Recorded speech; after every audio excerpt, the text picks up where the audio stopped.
ನೀರಾವರಿ ನಿಗಮದಿಂದ ಕಾಲುವೆ ದುರಸ್ತಿಯಾಗದ ಕಾರಣ ಸಾವಿರಾರು ಎಕರೆ ರೈತರ ಬೆಳೆ ನಷ್ಟವಾಗಿದೆ ಎಂದು ಹೊನ್ನಾಳಿ ಮಾಜಿ ಶಾಸಕ ಮಾಜಿ ಸಚಿವ ಎಂಪಿ ರೇಣುಕಾಚಾರ್ಯ ಹೇಳಿದ್ದಾರೆ.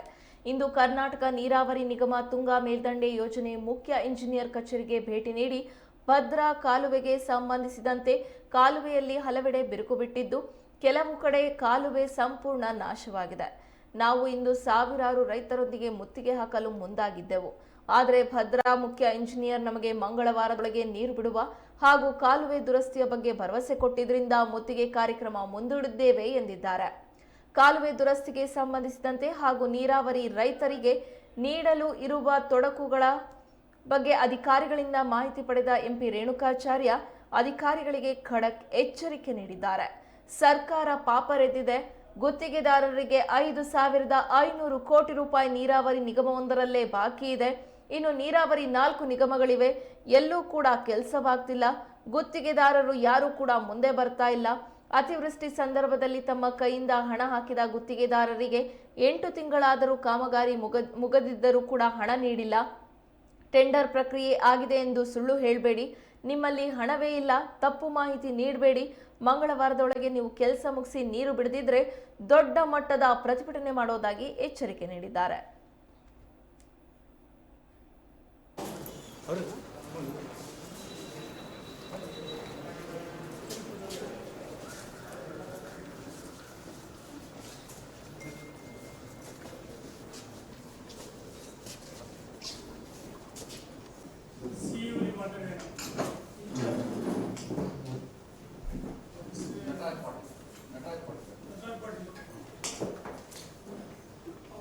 ಮಂಗಳವಾರದೊಳಗೆ ನೀರು ಕೊಡ್ತೀವಿ ಅಂತ ಹೇಳಿ,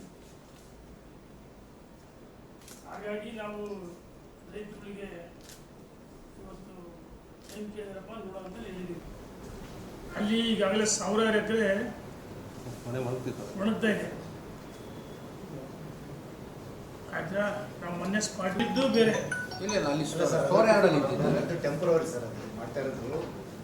ಟೆಂಪ್ರವರಿನೇ ಗೊತ್ತು.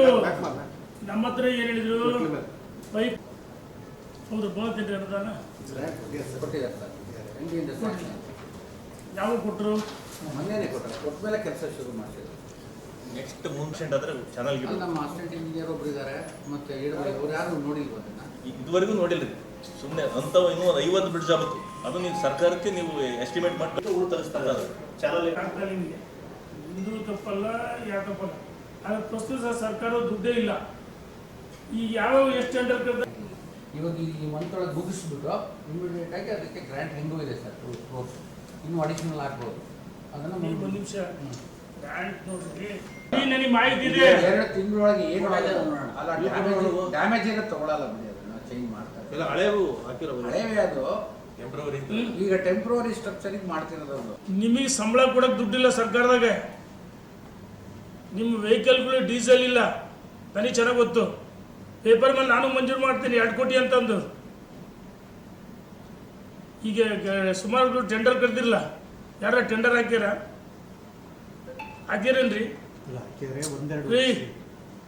ಫಸ್ಟ್ ಟೈಮ್ ಟೆಂಡರ್ ನಾನು ಭದ್ರಾ ನಾಲೆ ಸಾಸವಳ್ಳಿ ಭಾಗದಲ್ಲಿ ಏನು ಉಪ ವಿಭಾಗ ಇದೆ, ಆನ್ವೇರಿ, ಆ ನಾಲೆ ದಿಗ್ಗೇನಹಳ್ಳಿ ಹತ್ರ ಅಕ್ಯುರೇಟ್ ಹೊಡೆದೋಗಿ 9 ದಿವಸ ಆಯಿತು. ರೈತರು ಅದರ ಮೇಲೆ ಅವಲಂಬಿತರಾಗಿದ್ದಾರೆ. ಸುಡು ಬಿಸಿಲು. ಗೊತ್ತಾದ ಮೇಲೆ ಸಂಬಂಧಪಟ್ಟ ಅಧಿಕಾರಿಗಳಿಗೆ 9 ದಿವಸ ಆಯ್ತು. ಇವತ್ತಿಗೆ ಅಧಿಕಾರಿಗಳಿಗೆ ದೂರವಾಣಿ ಕರೆ ಮಾಡಿದ್ವಿ. ಪ್ರತಿ ದಿವಸ ರೈತರಲ್ಲಿ ಹೋಗ್ತಿದ್ದಾರೆ. ನಾನು ಸಹ ಮೊನ್ನೆ ಶುಕ್ರವಾರ ರೈತರ ಜೊತೆಗೂಡಿ ಭೇಟಿ ಕೊಟ್ಟಿದ್ವಿ. ಆ ಸಂದರ್ಭದಲ್ಲಿ ನಮಗೆ ಅಧಿಕಾರಿಗಳು ಹೇಳಿದ್ದು ಪೈಪ್ ಲೋಡ್ ಬರ್ತಾ ಇದೆ ಅಂತೇಳಿ. ಇವರು ಲಿಫ್ಟ್ ಇರಿಗೇಷನ್ ಇರ್ತಕ್ಕಂಥ ಪೈಪ್ಗಳನ್ನ ತಂದು ಜೋಡಣೆ ಮಾಡಿಕೊಟ್ಟಿದ್ದಾರೆ. ನಿನ್ನೆ ದಿವಸ ಚೀಫ್ ಇಂಜಿನಿಯರು ನಮಗೆ ಕರೆ ಮಾಡಿ, ಸರ್ ಪ್ರೊಟೆಸ್ಟ್ ಬೇಡ, ಮುತ್ತಿಗೆ ಬೇಡ, ನಾವು ಮಾಡ್ತೀವಿ ಅಂತೇಳಿ ನಮಗೆ ಭರವಸೆಯನ್ನು ಕೊಟ್ಟಿದ್ರು. ಆದರೂ ಕೆಲವರು ಮಾತಾಡ್ಬೇಕಂತ ಇಲ್ಲಿ ಚರ್ಚೆ ಮಾಡೋಕ್ಕೆ ಬಂದೀವಿ. ನಾಳೆ ಸಂಜೆ ಒಳಗಾಗಿ ನೀರು ಕೊಡ್ತೀವಿ ಅಂತ ಭರವಸೆಯನ್ನು ಕೊಟ್ಟಿದ್ದಾರೆ, ಪ್ರಾಮಿಸ್ ಮಾಡಿದ್ದಾರೆ. ಏನಾಗಿದೆ, ಸರ್ಕಾರ ಇವತ್ತು ಪಾಪರಾಗಿದೆ. 5,500 ಕೋಟಿ ಕರ್ನಾಟಕ ನೀರಾವರಿ ನಿಗಮದ ಬಿಲ್ಗಳು ಪೆಂಡಿಂಗ್ ಇದೆ. ಇದೇ ರೀತಿ 4 ನಿಗಮಗಳಿದಾವೆ. ಭಾಳಷ್ಟು ಜನ ಗುತ್ತಿಗೆದಾರರು ಕೇಳ್ತಾ ಇದ್ದೀವಿ ನಾವು, ಸರ್ ನಮ್ಮ ಕಾಮಗಾರಿ ಮಾಡ್ತೀವಿ, ಹಣ ಇಲ್ಲ, ಹಿಂದೆ ಪೆಂಡಿಂಗ್ ಬಿಲ್ಸ್ ಹಂಗೆ ಇದ್ದಾವೆ, ನಮ್ಮ ಹೆಂಡತಿ ಮಕ್ಕಳು ಇರ್ತಕ್ಕಂಥ ಬಂಗಾರ ಒಡವೆ ಮಾರಾಟ ಮಾಡಿ ಜೀವನ ಮಾಡ್ತಿದ್ದೀವಿ, JCBಗಳು ಮಾರಾಟ ಮಾಡ್ತೀವಿ, ಟಿಪ್ಪರ್ಗಳು ಮಾರಾಟ ಮಾಡ್ತೀವಿ. ಈ ಸರ್ಕಾರಿ ಸ್ಥಿತಿ ಈಗಂತಂದರೆ ಇನ್ನು ಕೆಲವು ಅಧಿಕಾರಿಗಳು ಆನ್ ರೆಕಾರ್ಡು ಎಲ್ಲವೂ ಚೆನ್ನಾಗಿ ಹೇಳ್ತಾರೆ, ಆನ್ ರೆಕಾರ್ಡ್ ಚೆನ್ನಾಗಿ ಹೇಳ್ತಾರೆ, ಆದರೆ ಬಹಿರಂಗವಾಗಿ ಅವರಿಗೆ ಹೇಳಿಕೆನಕ್ಕೆ ಆಗ್ತಾಯಿಲ್ಲ. ಅಧಿಕಾರಿಗಳಿಗೆ ಸಂಬಳ ಕೊಡೋಕ್ಕೆ ಸರ್ಕಾರದ ಹಣ ಇಲ್ಲ, ಅವ್ರು ಓಡಾಡ್ತಕ್ಕಂಥ ವಾಹನಗಳು ಮೇಂಟೆನೆನ್ಸ್ಗೆ ಜೀಪ್ ಡೀಸೆಲ್ ಇರ್ಬೋದು, ಡ್ರೈವರ್ಗಳು ಸಂಬಳ ಇಲ್ಲ, ಸೋಡಿಗಳಿಗಂತೂ ಕೆಲಸನೇ ಮಾಡ್ತಾಯಿಲ್ಲ. ಹಾಗಾಗಿ ನಾವು ಇವತ್ತು ಅಧಿಕಾರಿಗಳಿಗೆ ನಿನ್ನೆ ದಿವಸ ಚೀಫ್ ಇಂಜಿನಿಯರ್ ಭಾಳ ರಿಕ್ವೆಸ್ಟ್ ಮಾಡಿದರು, ನಮ್ಮ ರೈತರಿಗೂ ಸಹ ಆಯಿತು ನೋಡೋಣಪ್ಪ, ಒಂದು ದಿವಸ 2 ದಿವಸ ಟೈಮ್ ಕೊಡೋಣ ಅಂತೇಳಿ ಇವತ್ತು ನಾವು ಚರ್ಚೆ ಮಾಡಿದ್ವಿ. ಕೆಲವು ಮುಖಂಡರುಗಳು ಬಂದು ನಾಳೆ ಸಂಜೆ ಒಳಗಾಗಿ ನೀರು ಕೊಟ್ಟೇ ಕೊಡ್ತೀವಿ ಅಂತ ಭರವಸೆಯನ್ನು ಕೊಡ್ತಾರೆ, ಆದರೆ ನಮಗೆ ಭರವಸೆ ಇಲ್ಲ. ಪಾಪ ಅಧಿಕಾರಿಗಳು ಅವ್ರು ನಾವು ಗುಬ್ಬಿ ಮೇಲೆ ಬ್ರಹ್ಮಾಸ್ತ್ರ ಬಿಟ್ಟಂಗೆ ಆಗುತ್ತೆ. ಗುತ್ತಿಗೆದಾರನು ಕಣ್ಣೀರಾಗ್ತಾನೆ. ಇವತ್ತು ನೋಡಿ ಸರ್ಕಾರದಲ್ಲಿ ಈ ಹಿಂದೆ ನಾವು ಮಂಜೂರು ಮಾಡಿಸ್ತಕ್ಕಂಥ ಸಮುದಾಯ ಭವನಗಳಿಗೆ, ದೇವಸ್ಥಾನಗಳಿಗೆ, ಬೇರೆ ಬೇರೆ ಕಾಮಗಾರಿಗಳಿಗೆ ಮಂಜೂರು ಮಾಡಿಸಿದಂಥ ಹಣ ವಾಪಸ್ ಪಡ್ತಾರೆ ಈ ಸರ್ಕಾರ. ಈ ಸರ್ಕಾರ ದಿವಾಳಿಯಾಗಿದೆ. ಏನು ಭರವಸೆಗಳಿಗೆ ಸುಳ್ಳು ಭರವಸೆಗಳು ಕೊಟ್ಟು ಅಧಿಕಾರಕ್ಕೆ ಬಂದರು. ಇದು ಒಂದು ರೀತಿ ದಿವಾಳಿ ಸರ್ಕಾರ. ಹಣ ಇಲ್ಲ, ಗುತ್ತಿಗೆದಾರ ಕಣ್ಣೀರಾಗ್ತಾರೆ, ರೈತರು ಗದ್ದೆಗಳು ಒಣಗ್ತಾ ಇದ್ದಾವೆ, ನಾಲೆಗಳು ದುರಸ್ತಿಯಾಗಿಲ್ಲ, ಜಂಗಲ್ ಬೆಳೆದೋಗಿದೆ. ಇವತ್ತು ನಾವೆಲ್ಲ ಚರ್ಚೆ ಮಾಡಿದ್ವಿ, ನಾಳೆ ಸಂಜೆ ಒಳಗೆ ನೀರು ಕೊಡದೇ ಇದ್ದರೆ ನಾವು ಬಂದ್ ಮಾಡ್ತೀವಿ, ಹೊನ್ನಾಳಿ ಬಂದ್ ಮಾಡ್ತೀವಿ, ಮತ್ತು ಸಾಸವಳ್ಳಿ ಸಬ್ ಡಿವಿಷನ್ನು, ಮೆಲೆಬಿಂದೂರು ಎಕ್ಸಿಕ್ಯೂಟಿವ್ ಡಿವಿಷನ್ ಎರಡೂ ಸಹ ಅಲ್ಲಿ ಲಾಕ್ ಬೀಗ ಹಾಕ್ತೀವಿ ಅಂತೇಳಿ ನಾವು ಅಧಿಕಾರಿಗಳು ಎಚ್ಚರಿಕೆಯನ್ನು ಕೊಟ್ಟಿದ್ದೀವಿ. ನೋಡ್ರಿ, ಈ ಕುಡ್ರ ಕಣ್ಣಲ್ಲಿ ಕಣ್ಣೀರು ಬರ್ತಲ್ಲ, ಹಂಗೆ ಅವ್ರ ಬಾಯಲ್ಲಿ ಒಂದೊಂದೇ ಮಾತುಗಳು ಫೋರ್ಸಬಲಿ ಬರ್ತಾ ಇದಾವೆ.